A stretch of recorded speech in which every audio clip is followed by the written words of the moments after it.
This story is a bit sciency. Maybe. Kinda. Sorta. Anyways, it goes by the name of Numbers Do Not Lie. So without any further ado, let me tell you a story. Diego was not crazy. That's what he used to say. He repeated it again and again. Without question, he believed it was true, but I disagreed. In hindsight, maybe it was my prejudice that made me skeptical. Who wouldn't be, especially someone who tends to a high number of mentally ill? Most arrive screaming, fighting the orderlies, swearing to be in full possession of their faculties. He was docile. His hair was gray despite his youth, and his eyes were yellow and sickly. He looked as if he were scared to death.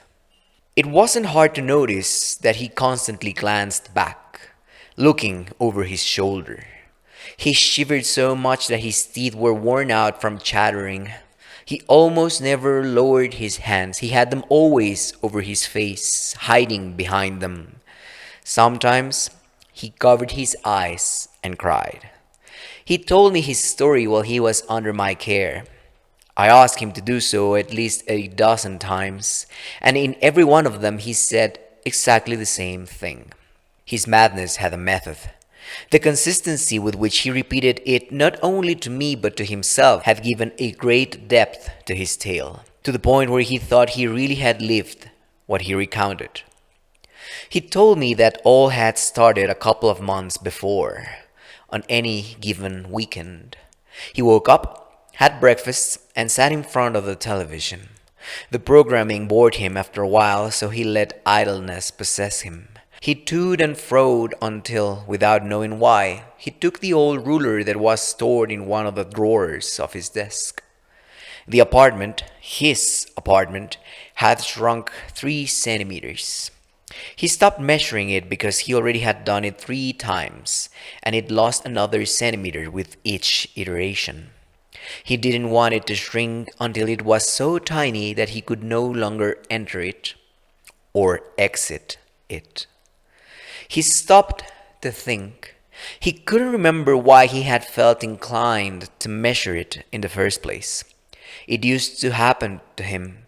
His motives were not as important as his discoveries, so he usually forgot how or where his ideas came from.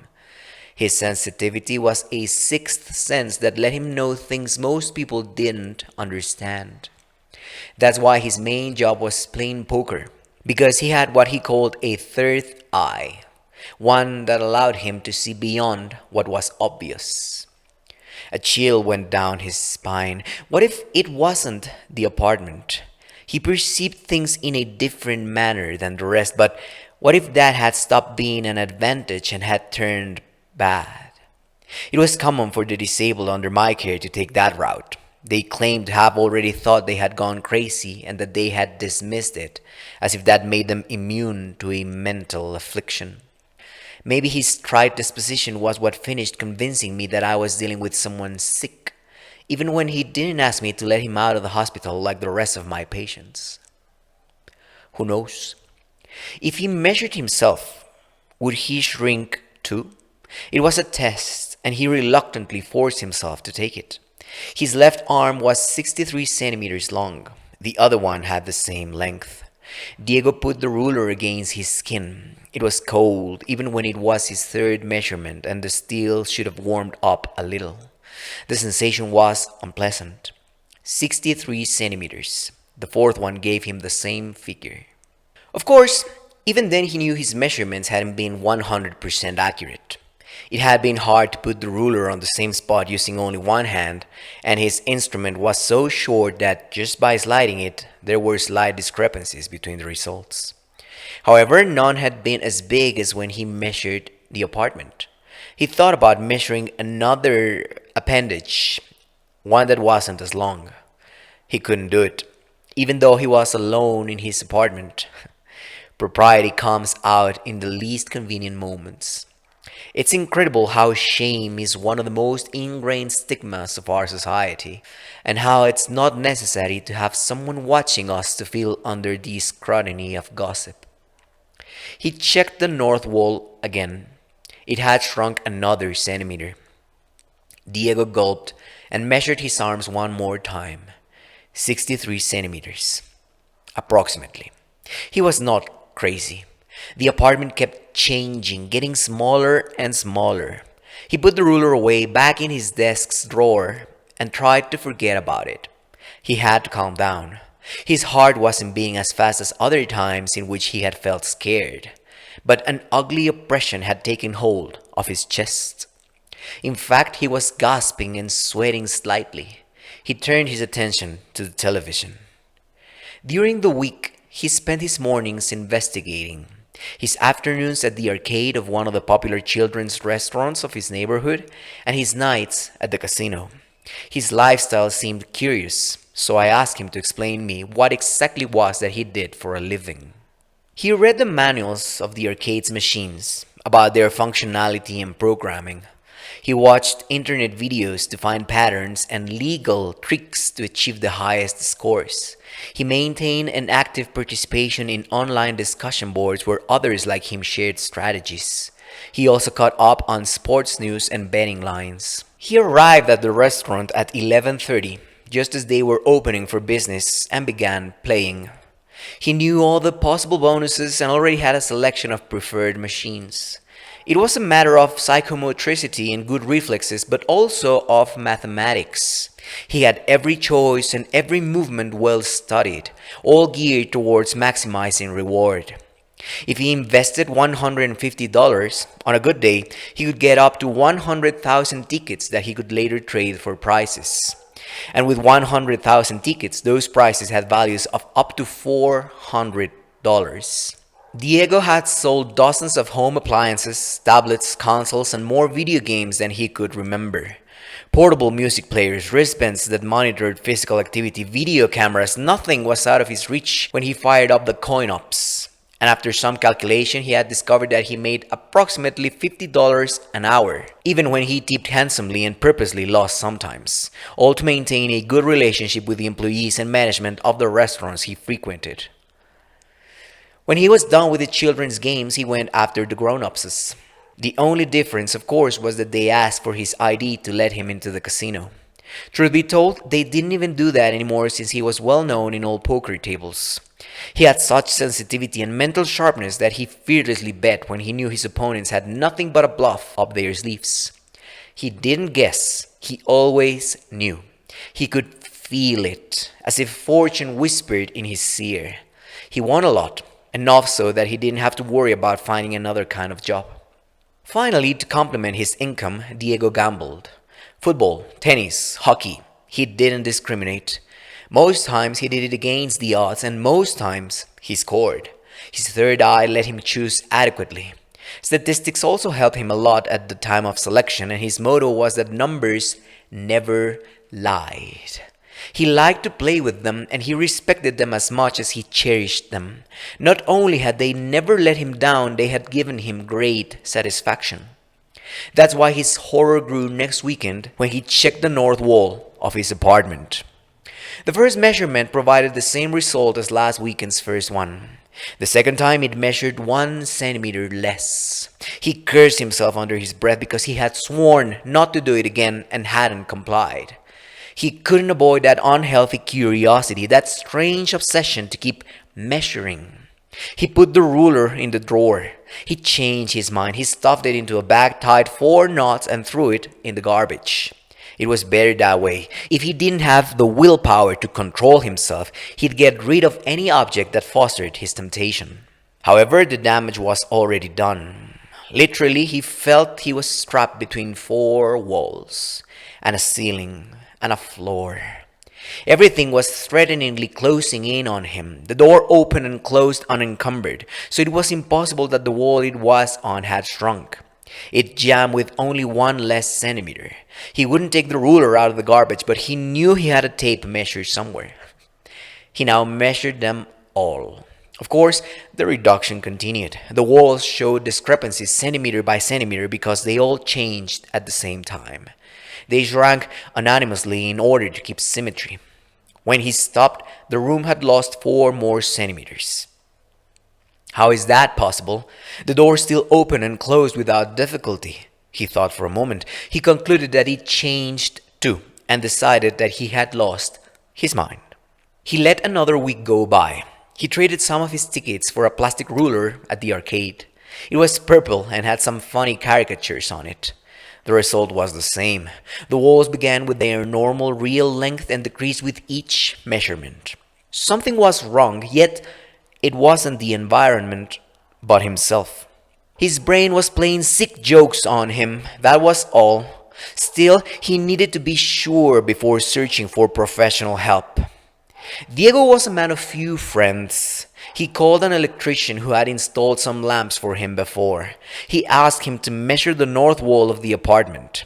The man had a little trouble understanding what he was wanted to do, but after a couple of detailed explanations, he got on with it. When he finished, Diego asked him to measure it again. Once more, he had to go into details and bear the electrician's gaze, for the man didn't like to have his work second-guessed, but convinced him to go along with him. After all, he would pay him well for his trouble. However, before he could corroborate the length, another client called him on the cell phone and asked him to urgently go and check his electrical wiring.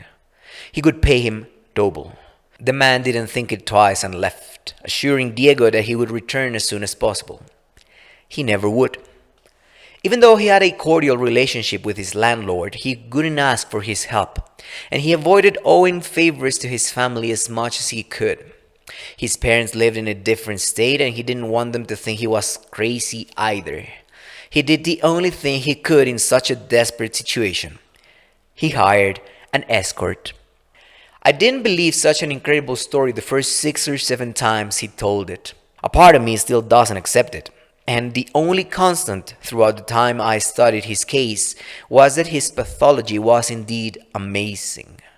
The way in which he tried to convince himself of being sane was remarkable. He was a repeat customer of the woman. More than exotic, her name seemed cannibalized, as if her parents had copied it, albeit incompletely, from a country's.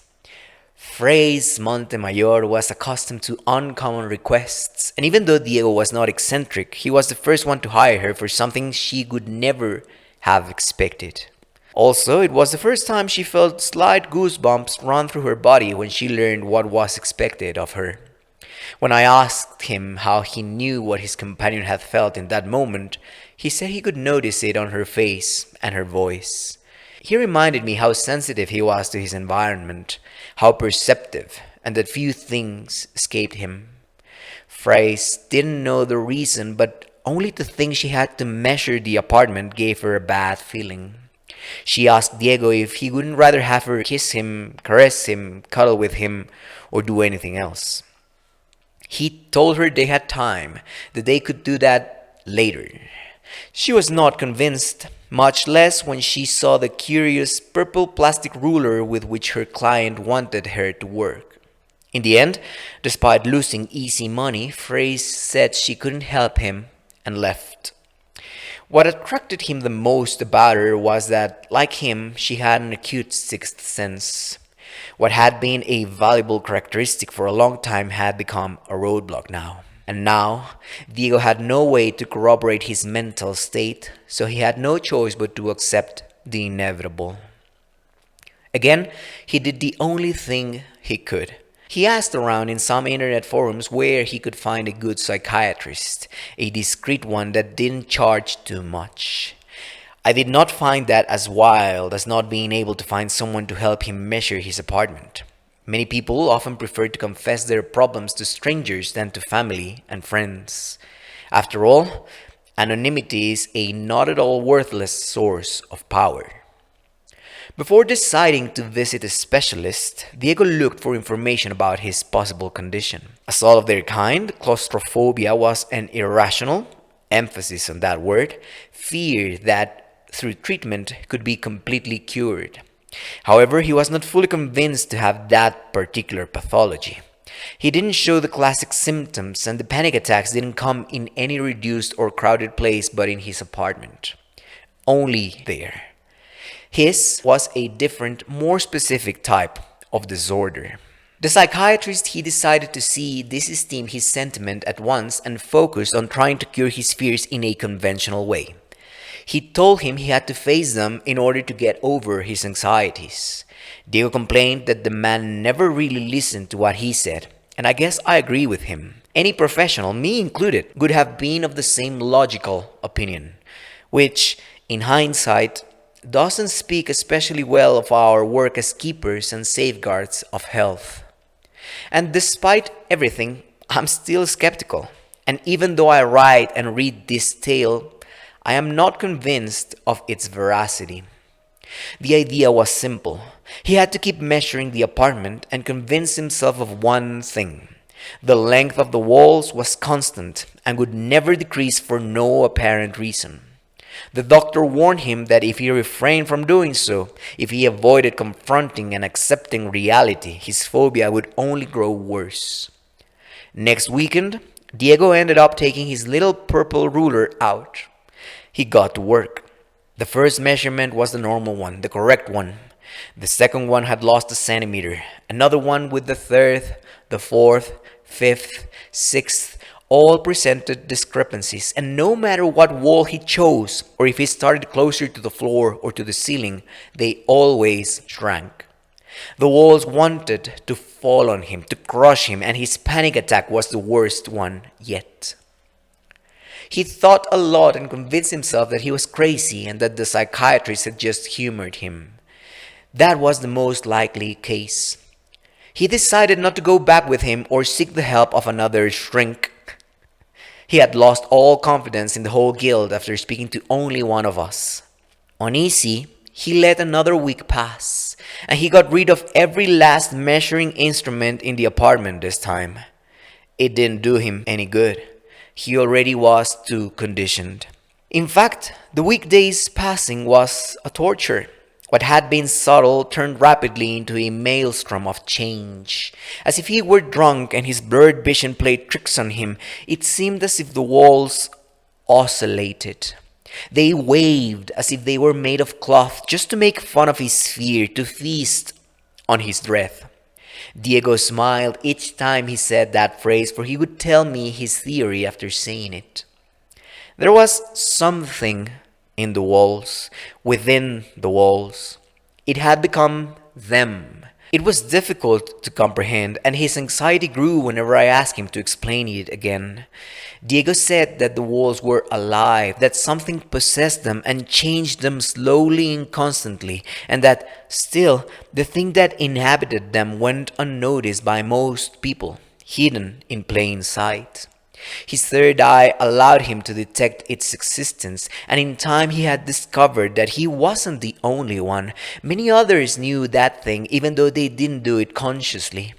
People that suffer claustrophobia have seen a fraction of that being, but their brains cannot understand it and search instead for rational explanations.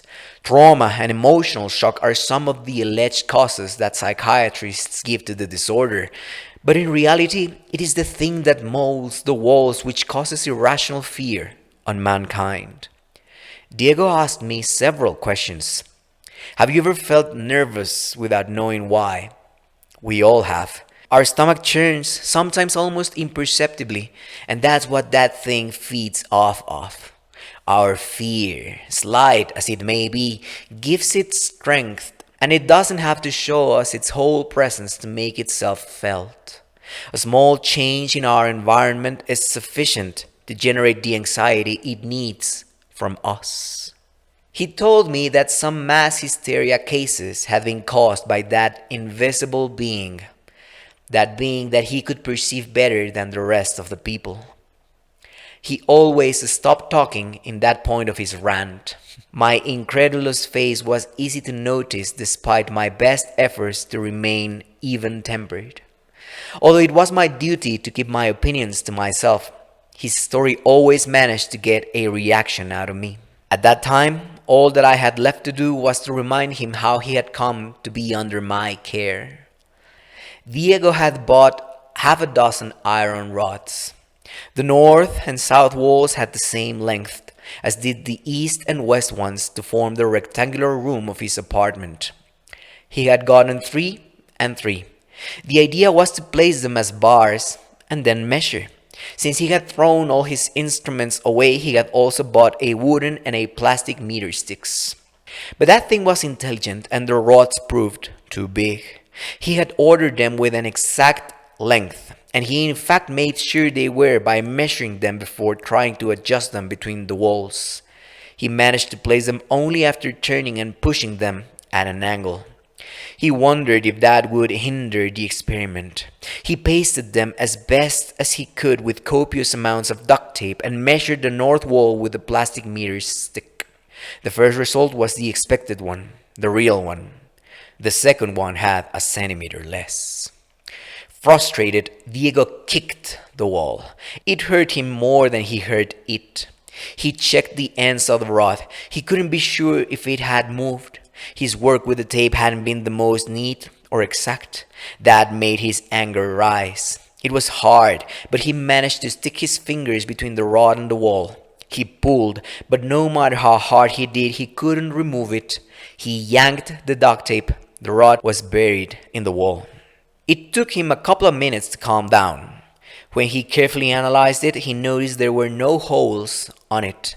It was as if the wall were made of silly putty, for instead of breaking, it had molded to accommodate the metal. Diego pulled the rod again with all his might. It was useless.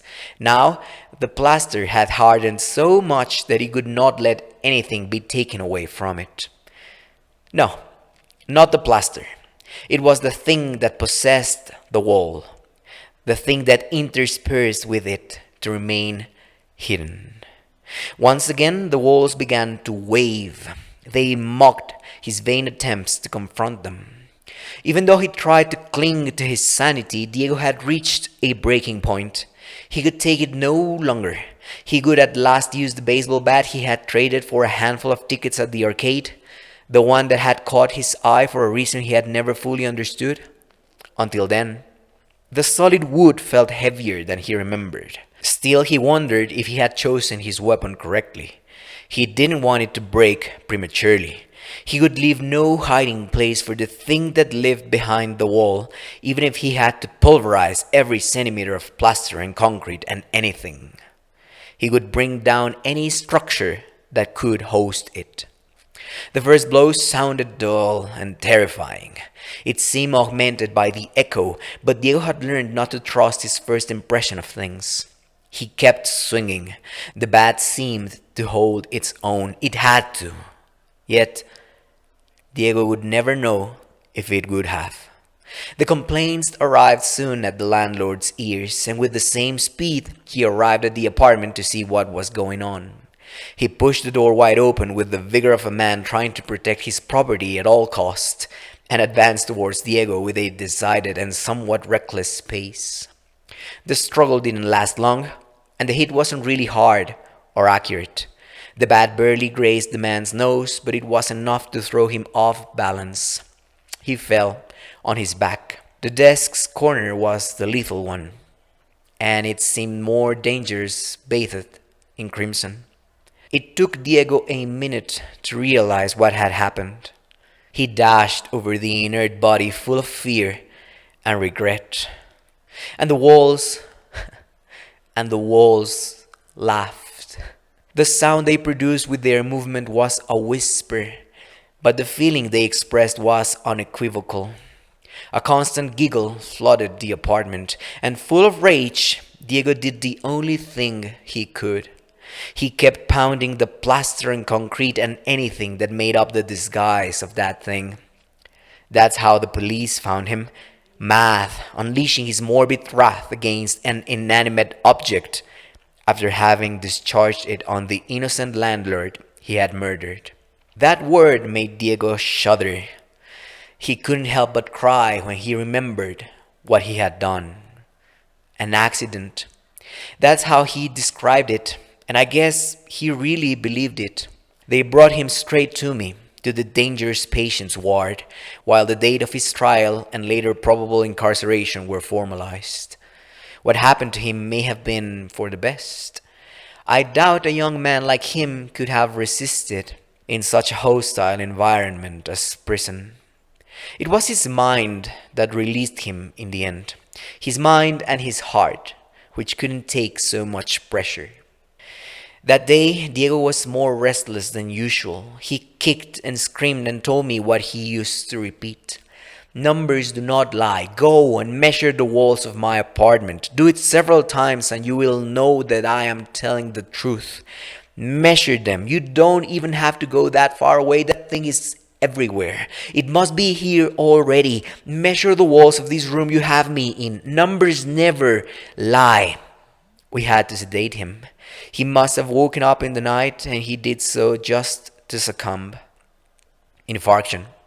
Fulminant. I've not done what he told me to. I never will. I have neither the time nor the intention to measure his old apartment, nor his room, nor any other anywhere. I'm not afraid. I know nothing hides in the walls, but I have to make sure I don't follow in his psychosis. I wasn't convinced before, but now I think that it can be quite contagious. And it is a dangerous disease. I am just a bit apprehensive because of the talks we had. It is, to a certain degree, normal.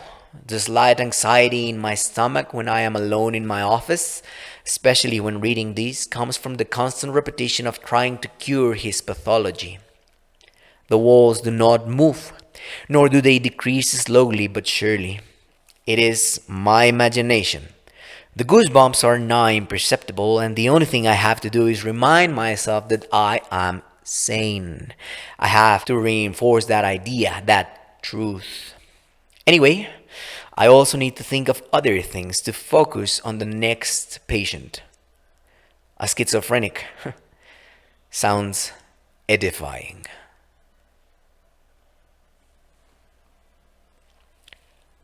Remain safe out there. Remain sane out there. And I'll see you when I see you.